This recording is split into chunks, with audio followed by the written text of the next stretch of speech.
Welcome back, brothers and sisters. I am Braden, and this handsome devil right next to me, his name is Tim, and this is The Second Legacy, and thank you guys for stopping by. Tim, I'm gonna break my normal planned introduction and say we have some Steve Dettlebach for the people. Ooh. We do.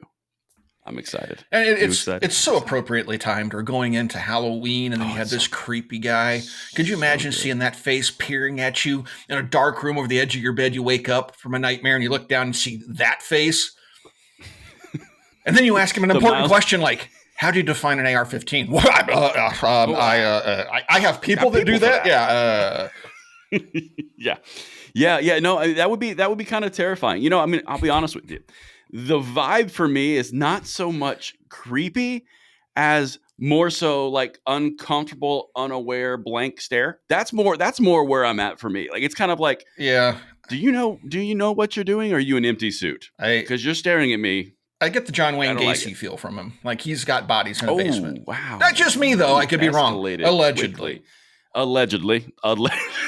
Nicely done. So we're covered because we said allegedly. Well, brothers and sisters of The Second Legacy, we've got some gems here because it turns out the guy in question here, which we just described fully and allegedly, by the way, he just came out and said the quiet part out loud and pretty much admitted the point that gun control doesn't work on live TV.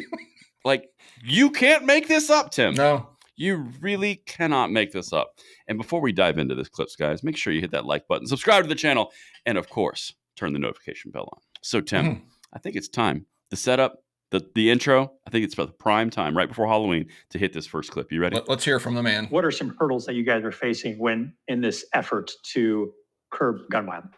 Well, I think, it's this idea that people are very, very aggressive and innovative in the ways that they are finding to break the law. Among more than 140 homicides, authorities say most are connected to illegal guns. Tim, no, this can't be. This cannot be. Is he trying to imply that criminals break laws? That criminals criminal? Yeah. They would never. I'm not sure I agree with that statement.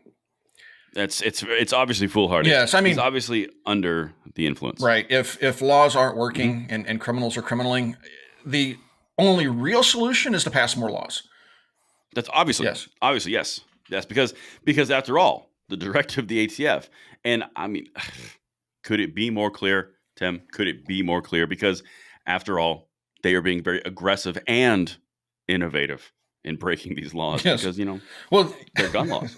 Well, the law-abiding are the ones that abide by these unconstitutional laws, and the criminals aren't. And we've been saying that all along. But these people look at their statistics and go, well, these laws are 100% effective.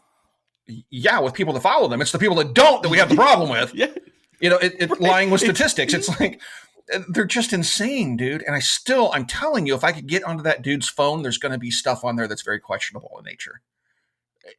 I don't want to go on. Allegedly. Just watching him talk gives me creepy vibes, dude. I want to go take a shower after watching that first clip.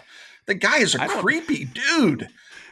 Tim, I don't know what you mean. What could be possibly more creepy than listen to this talk and have a sketch of someone's inappropriately zoomed face behind him in his office? What do you mean creepy? Right.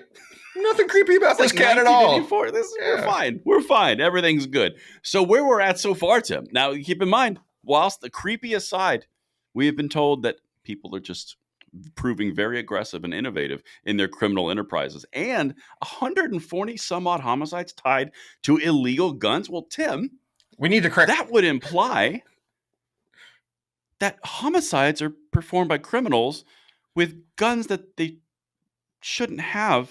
Right. I need like a Venn diagram for this. The Venn diagram would help, but basically what we need to do is crack down on the law abiding. Clearly we haven't imposed enough laws on the law abiding because still there's crime happening. So maybe the solution here is just to lock up the law abiding and take away all their rights and see if that fixes the problem. And when that doesn't, I wonder what the next step is.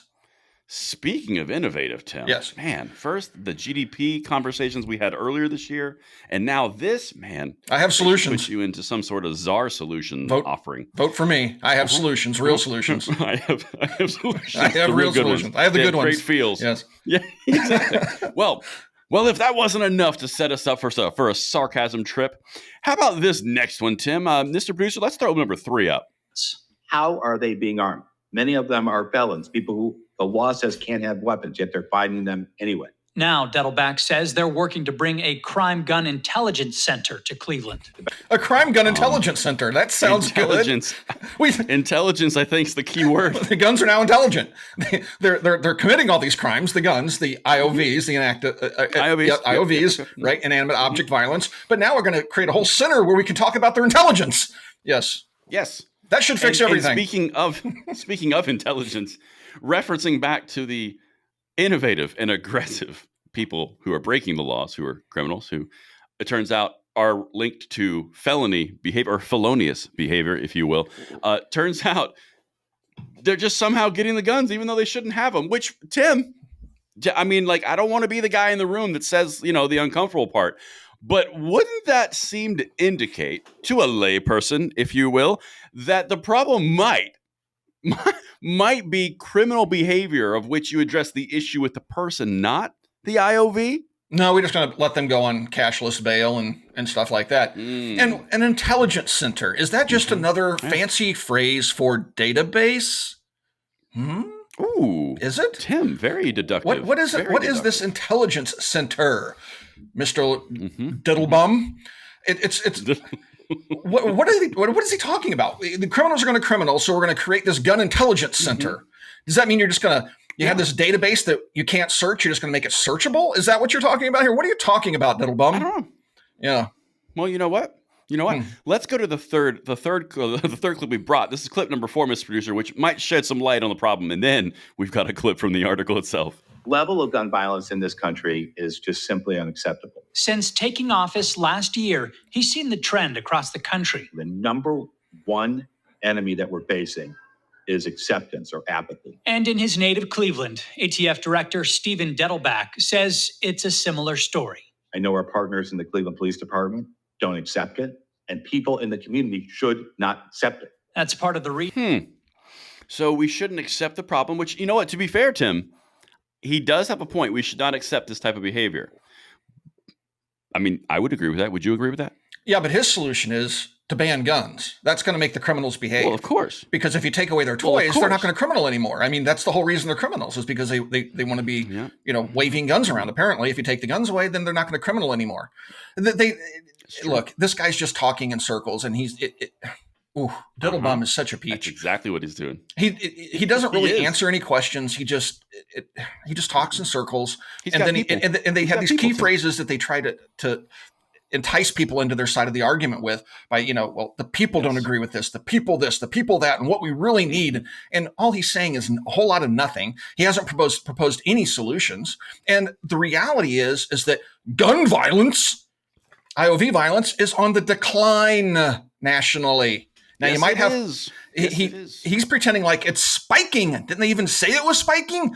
Well, no, really, because if you look at the whole nation, there's pockets. But where are the pockets of crime happening? Probably in places like New York City, Chicago, where all the gun grabbers reside and where they have the most strict gun laws, where they have the most strict everything. Yet they still have this problem. They haven't taken enough of your freedoms away yet, folks. That's what he's getting at. We just need to take some more freedom, and eventually we'll have no crime, because eventually we're going to lock up all the law-abiding. And then the only people left on the street are the criminals, and we can just take care of them, And then you'll know where they are. Yeah. If you're on the street, you're a criminal. It's problem solved. Exactly. You just separate the obvious. Well, we've laid out a pretty good case here from the Dettlebach, where people are innovative and aggressive in breaking laws when they shouldn't be breaking laws, which is weird. And then you've got felony people, or felony convicted people, or accused felony convictions, are getting guns when they shouldn't get guns, which would both imply that gun laws aren't working. Well, then he throws this one out there, because we shouldn't accept it, right? Mr. Producer, this is number 1. Dettlebach acknowledged law enforcement agencies would not be able to arrest their way out of this problem. Okay. So what's your proposal here, Dittlebum? Yeah. Yes. Exactly. Stay with me on this, Tim. I'm gonna back this out Kamala Harris style. This is gonna be amazing. All right. So on this paw, we've got felons, guns, shouldn't have them. Aggressive and innovative, breaking laws, shouldn't do it, but it's happening. Then on this one, we've got, well, we're not going to arrest our way out of this problem. Well, you've pretty much ruled out the two options. So what's your solution here? We can't really do much about this. Nothing. Yeah, but what we can do is pass more restrictive laws and take away your freedoms, because we're just out of solutions here, folks. These inanimate objects won't behave themselves, and we don't know what to do. Yeah. Do you realize that on the ATF Director on live TV just openly admitted that gun control laws do not work. Right. They will not be arresting criminals, and we should not stand for it. And that's about it. Yeah. Don't accept this. We have no solutions other than to strip rights, but criminals are going to criminal, and we accept that, but you shouldn't accept that. And we're not going to arrest our way out of this one. Thank you for watching, and tune back in for Effective Government Classes 101. It's like, it is so typical. Painful. It is. But you'll have people that'll sit there and watch this and go, yeah, we need more gun control. Yeah. Dettlebach told me so. He said it. Yeah. I swear, man. We are living the plot of a movie. We truly are. Oh, absolutely. Idiocracy. Absolutely. We are living this plot because our elected officials are morons. And this guy's not even elected. He's appointed, but he's appointed by a moron. No, he's a bureaucrat. Yeah. Moronity gets passed down. When a moron appoints a moron, you get two morons for the price of one. He's a moron's moron. Right. Man. He's a pet moron. This guy's twice removed from moron. This is terrible. It's like for some reason I'm getting the scene of Spaceballs in my head. I'm surrounded by morons. Right. Oh my goodness. Dude, it's so bad. It is. Legitimately, in wrapping up this clip, it's so painful. You literally have the director of the ATF, and what he's been doing in the past year and a half and 2 years has literally been usurping the power of Congress by inventing new definitions of words in past law and then acting as its new law, infringing upon the rights of millions of Americans. And then he goes on national TV and openly says the quiet part out loud that the gun laws that he's propagating and he's signing further do nothing. Felons are still getting guns because, they're felons. Criminals are being innovative in how they get them. We shouldn't accept it, but we're also not going to arrest anybody. Right. Because you can't arrest your way out of this one. You can't enforce your way out of this. Lord. So all we can do is take away the inanimate objects and hope for the best. It's painful. If you look at this dude on a base level, just zoom out as much as you can to any, the lowest common denominator voter. How do you look at this and go, okay, so people break laws, felons get guns they shouldn't get. We're not going to arrest people, but we shouldn't stand for it. What are you proposing? Yeah. It's a shame. This was broadcast on live television. What network? Because the 10 people that watched it were probably a local source. Yeah. A local source in Cleveland. This is all about Cleveland, his home state or city, rather. Yeah.